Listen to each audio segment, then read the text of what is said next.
Welcome back to DS classes में सभी लोगों का स्वागत है। जो भी बच्चे हमारी वीडियो देख रहे हैं प्लीज़ वीडियो को लास्ट तक देखिएगा जिससे आपको पूरा समझ में आए। तो द बॉल पोयम मतलब एक गेंद के ऊपर से ये पोयम है। ये पोयम क्या है यहाँ पर हम पढ़ेंगे कि a boy losses a ball. एक जो लड़का होता है वो अपनी गेंद को खो देता है and he is very upset, और वो इस बात से बहुत ज़्यादा अपसेट होता है, दुखी होता है। A ball doesn't cost much, वो बॉल ज़्यादा महंगी तो नहीं थी। Nor is it difficult to buy another ball, और दूसरी बॉल को लेना भी इतना मुश्किल तो नहीं था। Why then is the boy so upset, तो ये बच्चा इतना क्यों अपसेट हो रहा है। Read the poem to see what the poet think has been lost, और जब हम इस पोएम को पढ़ेंगे ना तो हमें पता चलेगा तो जो पोइट है वो इस लॉस्ट को लेकर, खोने को लेकर क्या सोचते हैं, क्या बात बता रहे हैं हमको। And what the boy has been learn from this experience of losing something, और ये जो लड़का है वो कोई भी चीज़ खोने से किस बात का सबक लेता है, एक्सपीरियंस करता है, अनुभव करता है। तो चलिए हम इस पोएम को देखते हैं कि what is the boy now who has lost his ball. वो लड़का अब क्या करेगा जिसने अपनी बॉल को खो दिया है। What is he to do, अब वो क्या करेगा। एंड आई सा इट गो, और मैंने वो जो बॉल है ना वो बोलता है कि मैंने उस बॉल को जाते हुए देखा है। कौन ने? वो पोएट ने।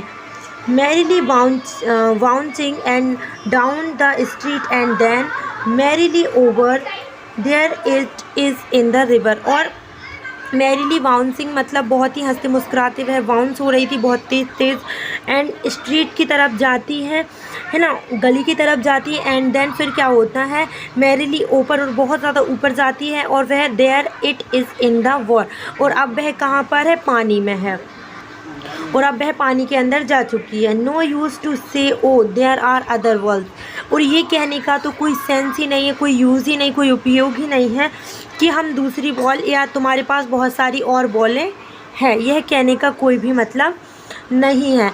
N ultimate seeking grief fix says the boy, और उसे एक अल्टीमेट बोले तो एक बहुत ही मतलब इस चीज़ से उस बॉय के मन में मतलब बहुत बड़ा दुख हो रहा है, बहुत ही गहन सोच में है। Ultimate grief fixes the boy, जैसे उसने बहुत उसका पूरा जीवन खो दिया, उसे ऐसा मतलब लग रहा है। And he stands rigid trembling and staring down and all his young days into the harbour where his ball went, और मानो उसे ऐसा लग रहा है वो कैसे खड़ा है, बहुत ही कठोर मतलब बहुत ही टाइटली खड़ा है। रिगिड मतलब टाइटली होता है, एंड ट्रैवलिंग मतलब काँप रहा है वो, और स्टेयरिंग डाउन, और वह नीचे की ओर घुर्रा के देख रहा है। एंड उसे ऐसा लग रहा है कि जहाँ उसकी बॉल गई है ना, हिज बॉल वेंट, जहाँ उसकी बॉल गई है, जा चुकी है।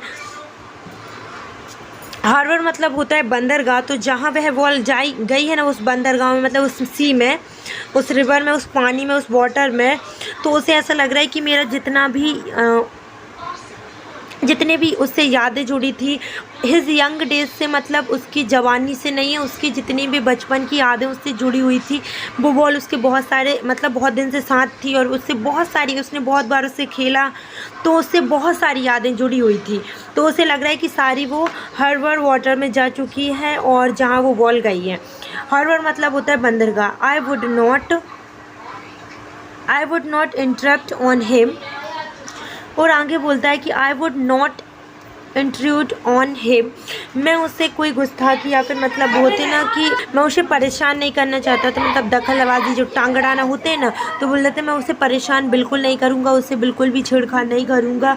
अ dim another ball is worthless now, यहाँ पर डिम से यहाँ डाइम से मतलब जैसे कि रुपए होता है तो उसका छोटा भाग क्या होता है, पैसा, वैसे ही जो डॉलर होता है उसका छोटा भाग 10वां भाग जो होता है डाइम होता है।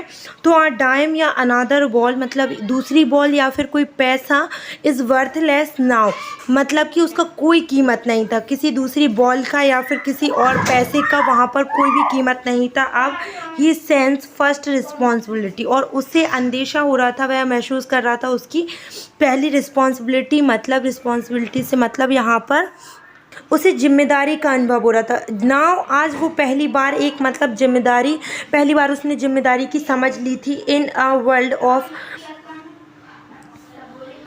Positional people will take walls will be lost always little boy.